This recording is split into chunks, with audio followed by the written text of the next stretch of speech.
Le meilleur moyen finalement d'essayer. Tellement va être l'avenir, c'est encore de vérifier, parce que la phrase n'est pas de moi. Et donc je ne vais pas vous parler de la maison connectée intelligente d'une façon générale, je vais vous expliquer un petit peu comment nous on essaye de la construire en fait chez Orange. Alors avant de rentrer dans le vif du sujet, je voudrais quand même dire quelques mots sur la recherche d'Orange, puisque ce matin il y a une question de poser sur les que font les grands groupes en matière d'investissement en intelligence artificielle. Alors je suppose que derrière cette question, il y avait aussi la question est-ce que vous investissez dans des startups? Donc la réponse est oui, chez Orange, on a plusieurs fonds d'investissement. Donc un fonds qui s'appelle Orange Digital Ventures, qui investit dans des startups, dont des startups d'intelligence artificielle.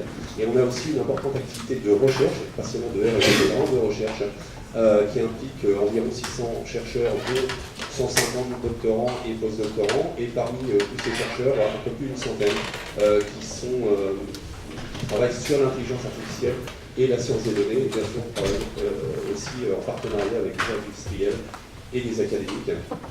Alors, on a plusieurs domaines de recherche, un neuf dédié à des technologies et également à des usages, en fait, à l'étude des usages. Donc on n'a pas que des ingénieurs, pas que des technologues, on a aussi des designers, des sociologues. Et depuis 2 ans et demi, on a mis en place une nouvelle démarche qui est transverse à tous ces domaines. Ces domaines étudiaient des sujets très, très spécifiques, très pointus. Et finalement, on se rendait compte qu'on n'adressait pas finalement les besoins de nos clients dans leur globalité. Nous tous, nous vivons finalement dans des environnements complexes, nous avons des besoins qui sont globaux et on ne peut pas simplement se focaliser sur telle ou telle fonctionnalité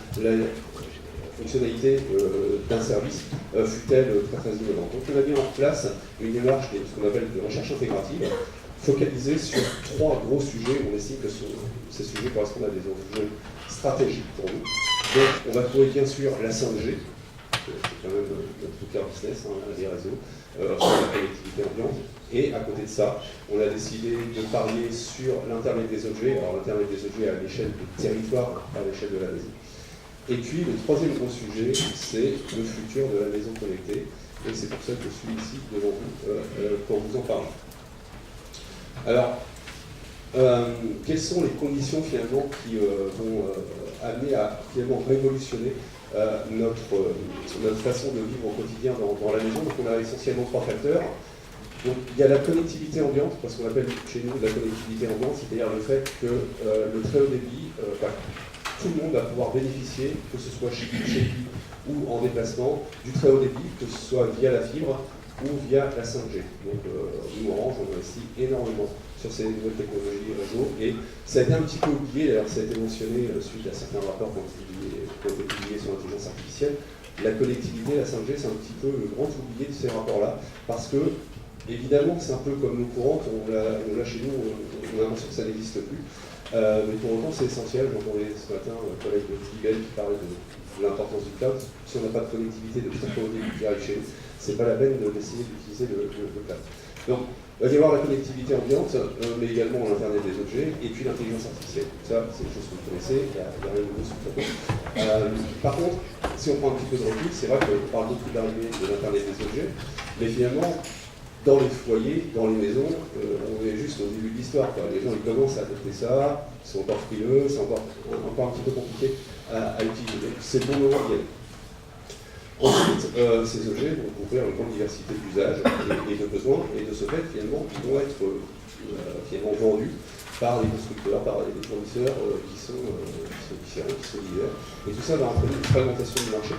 Et ça va finalement, alors que la promesse c'est de simplifier la vie des gens, ça rend la vie des gens compliquée parce que les gens ils vont devoir jongler avec plein d'applications, avec plein d'identifiants, plein de mots de passe, et tout ça c'est des problèmes qu'on connaît tous les jours. Alors, dans le monde mobile, dans d'autres écosystèmes, en fait, il n'y a pas forcément de solution, mais à la maison, on se dit que finalement, il y a un acteur qui est très présent chez les gens, qui pourrait peut-être apporter des solutions, c'est l'opérateur télécom. Parce qu'il amène de la connectivité, cette connectivité est basée sur une box, donc il est déjà physiquement présent chez les gens.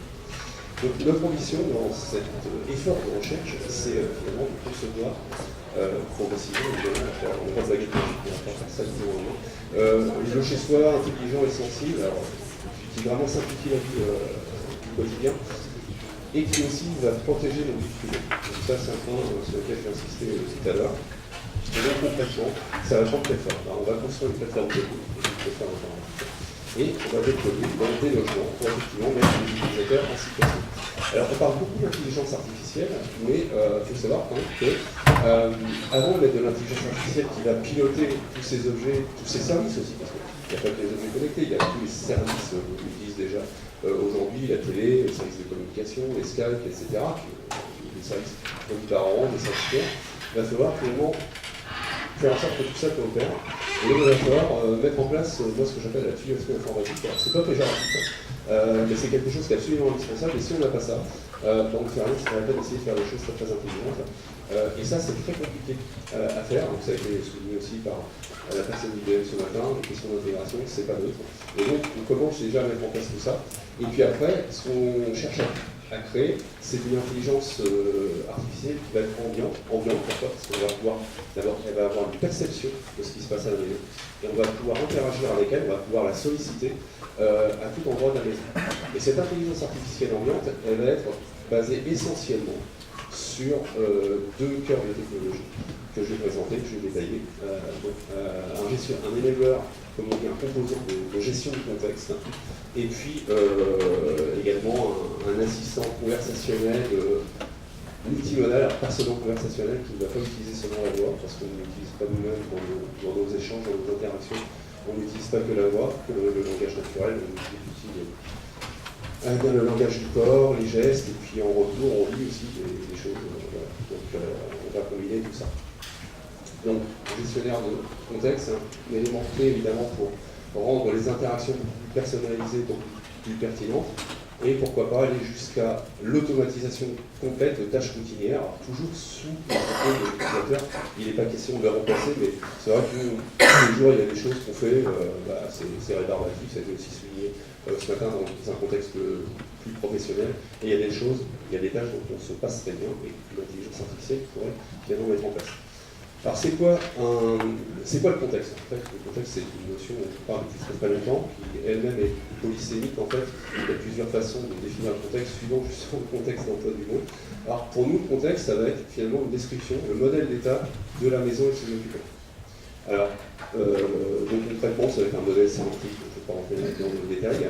Alors, il y a des choses auxquelles on a accès de manière directe, c'est l'état des objets connectés, l'état des services, puisque ça, c'est des informations qui sont déjà formatées, on va les absorber via notre composant d'intégration et d'orchestration.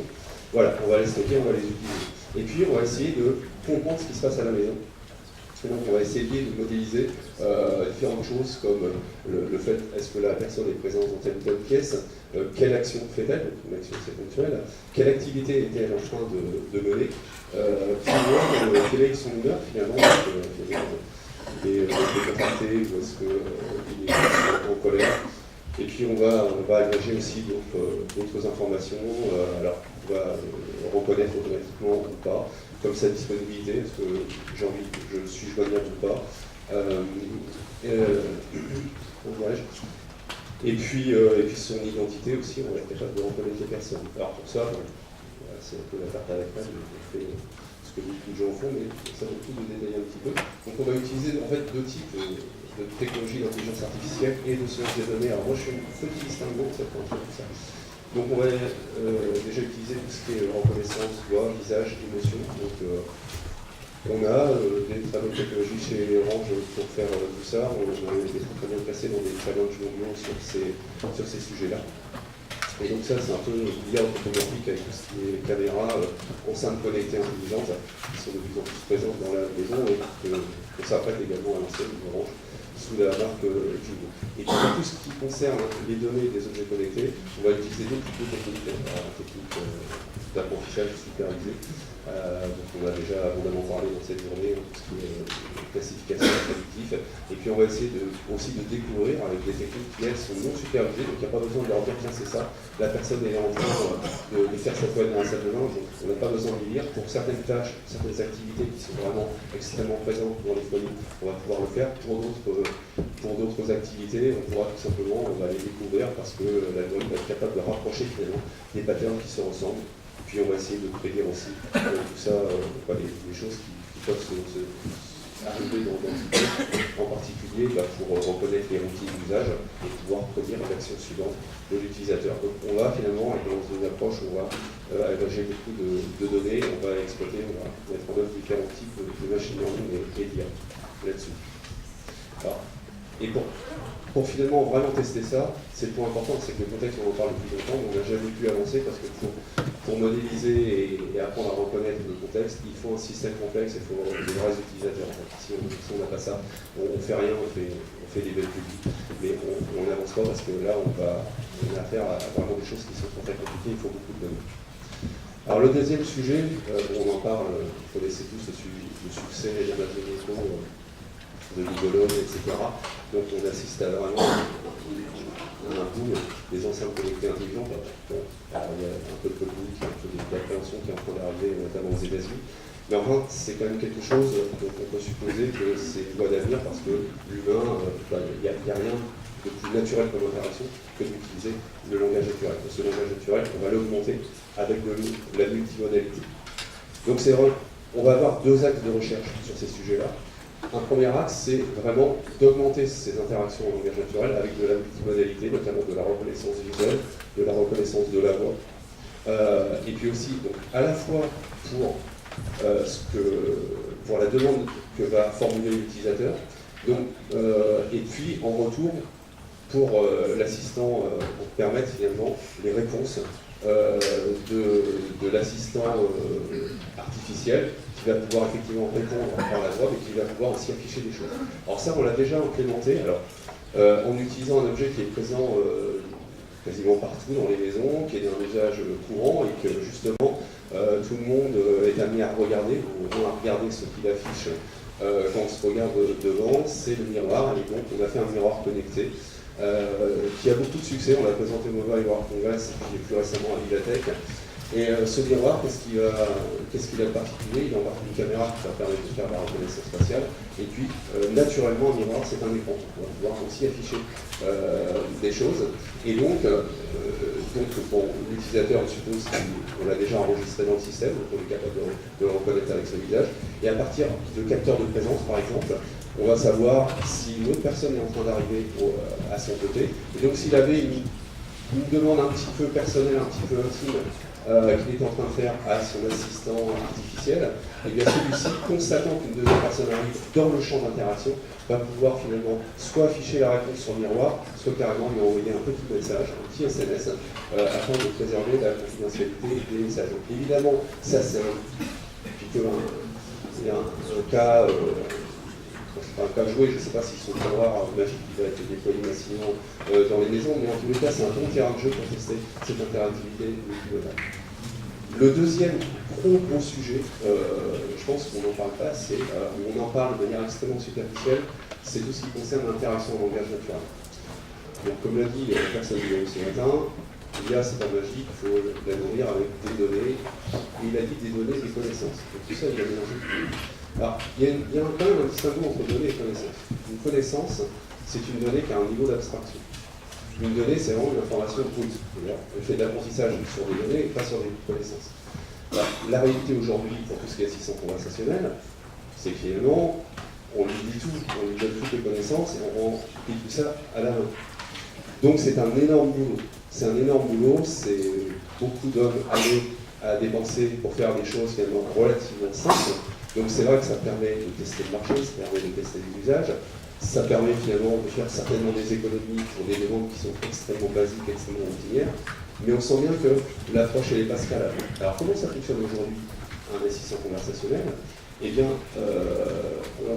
on va le définir finalement, designer, en lui donnant un certain nombre d'intentions. Les intentions, c'est finalement la nature de la demande utilisateur. Par exemple, je voudrais réserver un vol pour aller dans telle ville, pour aller par tel jour. Donc l'intention, ça va être réserver un vol. C'est ça, c'est l'idée générale que l'utilisateur va formuler, ou est amené à formuler, et donc cette intention, elle est caractérisée par des arguments. Alors dans le jargon marketing de ces solutions-là, on appelle ça des entités. En fait, ce sont les arguments de l'intention. Et pour chacune des intentions, finalement, le designer de dialogue, il va donner des variantes de formulation qu'un utilisateur est supposé utiliser pour justement solliciter la réponse conversationnelle. Alors comment ça se fait? Souvent, les designers, ils passent quelques jours dans les centres de contact clients pour essayer de comprendre quelles sont les demandes que formulent les clients et comment ils les forment. Et puis derrière, la logique d'interaction, la logique de réponse, là aussi, tout va être câblé à la main. Donc c'est un travail qui est absolument gigantesque. Et donc, aujourd'hui, on travaille sur deux gros sujets pour essayer de vraiment faire sauter ce verrou et rendre le système beaucoup plus scalable. Alors, on parle de compréhension du langage naturel. La réalité aujourd'hui, c'est qu'on n'est pas dans une vraie compréhension, on parle de compréhension en monde fermé, c'est-à-dire qu'on va reconnaître en fait une intention, puis dedans on va reconnaître les entités, les arguments, mais par simple comparaison de chaîne de caractères. C'est pas super intelligent. Donc, première étape, on veut faire de la compréhension au monde ouvert. On veut essayer de comprendre tout ce que vous pouvez raconter, connaître. Et donc là, on change complètement de paradigme. Ça veut dire quoi comprendre un langage naturel? Il y a plusieurs façons d'envisager d'un point de vue scientifique. Si vous voulez vous mettre devant votre ordinateur demain et commencer à programmer des choses, si je vous dis comprendre le langage, voilà, c'est pas une définition technique. Donc, une première approche qui est suivie par quasiment tous les grands acteurs du numérique, Google, Facebook, etc., c'est de produire finalement ce qu'on appelle une représentation logico-sémantique. En gros, ça veut dire quoi? C'est-à-dire qu'on va trouver le verbe, on va trouver le sujet, on va trouver les compléments, on va trouver en fait le qui fait quoi, quand, comment, avec qui. Donc on va retrouver finalement tous les éléments et on va trouver les rôles de ces différentes informations autour d'un noyau de la phrase qu'on appelle le prédicat. Alors si le prédicat c'est un terme un peu compliqué, on remplace les prédicats par verbe et vous avez tout compris. L'intérêt de cette représentation-là, c'est que c'est une représentation logique et sur laquelle on peut raisonner. Et aujourd'hui, il y a déjà des bons résultats. Alors, il y a d'autres approches alternatives pour circuiter complètement cette représentation-là, mais je vais en parler un petit peu plus tard. Le deuxième axe sur lequel on bosse, en fait, c'est qu'on cherche à automatiser, non pas le dialogue, qui lui est déjà automatique, mais la production de la logique de dialogue. Et pour ce faire, on parle de ça que la plupart des dialogues, en fait, qui sont déroulés par un agent conversationnel, ce sont des systèmes qui répondent à des questions complexes. Alors, les premiers tours de dialogue, ils sont là pour amener l'utilisateur à formuler complètement sa demande. Par exemple, je veux un vol, je veux partir à tel endroit, je veux partir tel jour, sur telle plage horaire, sur telle compagnie. Tous ces éléments-là, souvent dans des interactions, l'utilisateur, en termes de charge mentale, il ne peut pas les donner un seul coup. Mais par contre, c'est intéressant parce que techniquement, c'est des choses qu'on commence à savoir faire très bien. C'est-à-dire, une fois qu'on a la question, on sait aller chercher la réponse. Alors, dans des bases de données, c'est relativement facile, si la base de connaissances ou la base de données est déjà structurée. Donc, c'est de plus en plus aller chercher ce type d'informations directement dans des documents, dans des textes, qui peuvent être des textes de projet, des textes de compte rendu d'incident, par exemple, si l'utilisateur il dit moi j'ai un problème avec ma box internet, voilà les symptômes, très certainement, ce symptôme-là, il a déjà été vu dans les phases de test du produit, on peut aller directement le rechercher. Et à partir du moment où on a ça, finalement, en partant, on a des voies en fait, pour commencer à automatiser ce type de dialogue. Et donc, finalement, le but qu'on cherche, qu'on poursuit, c'est quoi un dialogue? Et comme le fait l'être humain, finalement, l'humain, il est équipé de sa capacité à comprendre et à générer du langage naturel, il a des connaissances et il a des buts. Et à partir du moment où on a défini ces choses-là, logiquement, on est capable de générer de façon dynamique la logique de dialogue. Et puis aussi, il y a des voies pour carrément court-circuiter la représentation logique et faire tout de bout en bout. Alors aujourd'hui, c'est un peu compliqué. Si la réponse elle est vraiment directement contenue dans un texte, on sait faire des choses. Si aujourd'hui, il faut combiner des fragments d'informations dispersés dans les textes, là aujourd'hui, c'est vraiment balbutiant. Donc on n'a pas encore des solutions satisfaisantes. Alors, tout ça, ça se fait bien sûr à base de deep learning avec des réseaux qui se complexifient, avec des connexions dans tous les sens, des réseaux récurrents avec des mécanismes d'attention qui sont assez barbares, mais c'est aujourd'hui le truc qui marche vraiment bien. Alors ça, c'était vraiment pour l'intelligence artificielle. Alors maintenant, il y a un sujet qui me semble vraiment, et à mesure que j'entends les choses, même les débats, les discussions de ce matin, je suis de plus en plus convaincu que c'est la voie par laquelle il faut absolument passer. Alors ça, c'est des choses c'est pas la posture d'Orange, c'est vraiment la position qu'on défend nous au niveau de la recherche. C'est de se dire que la maison connectée, peut devenir le sanctuaire des données personnelles. Bon, vous avez tous en tête les déboires qu'a connu récemment Amazon Echo, parce que les gens ont découvert que finalement ce qu'ils racontaient c'était trouvé sur Internet, etc. Et ils ont découvert aussi qu'il y avait des opérateurs qui, pour faire l'amélioration continue de ce type de système, finalement étaient en train d'écouter. Il y a des gens qui se lâchent complètement avec leurs assistants qui disent des insanités, parce qu'ils pensent qu'ils ont affaire à une machine et à aucun moment ils pensent que l'opérateur va sortir en fait, du système. Et donc on pense qu'il y a un enjeu vraiment à circonscrire, à confiner les données personnelles au sein de la maison. Et donc, on commence à y travailler. Et pour ça, il faut porter des intelligences artificielles, mais vraiment évoluées, sur finalement des équipements qu'on va pouvoir mettre dans la maison, c'est-à-dire des architectures qu'on appelle embarquées, c'est-à-dire avec une puissance de calcul qui n'est pas celle du cloud. Donc on travaille sur les trois grands sujets, reconnaissance visuelle, reconnaissance de la parole et analyse sémantique du contenu. Alors, on aborde le sujet par la gestion des contenus personnels parce qu'on a moins la contrainte du temps réel. On peut aller vite, mais sans être en temps réel. Toutes ces techniques-là, ce sont des techniques qu'on utilise pour l'interaction conversationnelle et qu'une fois qu'on a été capable de les mettre en œuvre en temps réel, évidemment, ce sera utilisable. Alors juste un petit mot, on n'est évidemment pas tout seul à pousser ce type d'idée. Il y a des startups, en particulier en France, qui mettent en avant ce type de choses, je pense qu'elles ont raison. Après, dans la communication, alors évidemment, je ne vais jamais rentrer dans les détails parce que tous ces sujets sont compliqués. Je veux juste dire deux mots. Les limites pour ça, c'est pas seulement la puissance de calcul, c'est aussi beaucoup la mémoire. Je prends l'exemple de la reconnaissance vocale, plusieurs millions de mots de vocabulaire, ce qu'on appelle des modèles de langage, qui en gros des probabilités de suite de mots, bon, des suites de 5 ou 6 mots. Donc imaginez 2 millions, puissance 5 ou 6, et vous stockez un nombre pour ça. Ça ne tient pas dans une mémoire de Raspberry. Voilà, donc il y a quand même quelques liens. Et puis enfin, je dirais, j'ai beaucoup parlé de technologie, mais bien évidemment, il y a du réglage très fin à faire de tout ça. On peut faire des choses très sophistiquées, très intelligentes, qui vont servir à rien. Je n'en dirai pas plus, mais c'est par expérience, c'est très compliqué. On a beau mettre des ergonomes, des designers, etc. On peut pas passer à côté vraiment de l'objectif. Donc le but, c'est vraiment d'expérimenter en continu et d'avoir une approche centre utilisateur. Bon, pour ça, on a inventé, on a étendu un concept marketing qui existait déjà en réception au centre utilisateur, qui est le concept de personnel, et donc on l'a étendu au foyer finalement. Et ces archétypes finalement vont guider notre design de centre utilisateur. Alors, je voulais juste dire en conclusion, bon, je vais répéter conjonction de trois facteurs, connectivité, ambiance, objet connecté, l'IA, qui sont vraiment porteurs d'une révolution des usages à la maison. Alors, on dit un peu de tout sur finalement jusqu'où va aller l'IA. Alors moi je pense qu'aujourd'hui, alors c'était très bien rappelé dans le rapport de l'Académie des technologies, en fait on n'en sait rien. Parce qu'effectivement on est loin d'une IA qui effectivement c'est au niveau de l'intelligence humaine, on en est encore très loin. Et en même temps, quand on regarde les équipes qui travaillent, moi je vois des avancées absolument fabuleuses. Il y a des sujets, on se disait il y a encore un an, on n'y arrivera pas. Et moi j'ai vu pas plus tard qu'il y a 2 semaines, par les équipes, ils m'ont montré des choses, je me suis dit mais c'est pas possible, on en est déjà là, c'est complètement bluffant. Donc voilà, très prudent, ça peut aller très vite. Et puis enfin, je vais remarteler ça suffit pas d'avoir une idée géniale, encore faut-il être capable de l'intégrer, et là, on commence à mettre un paquet de dollars. Je vous remercie de votre attention.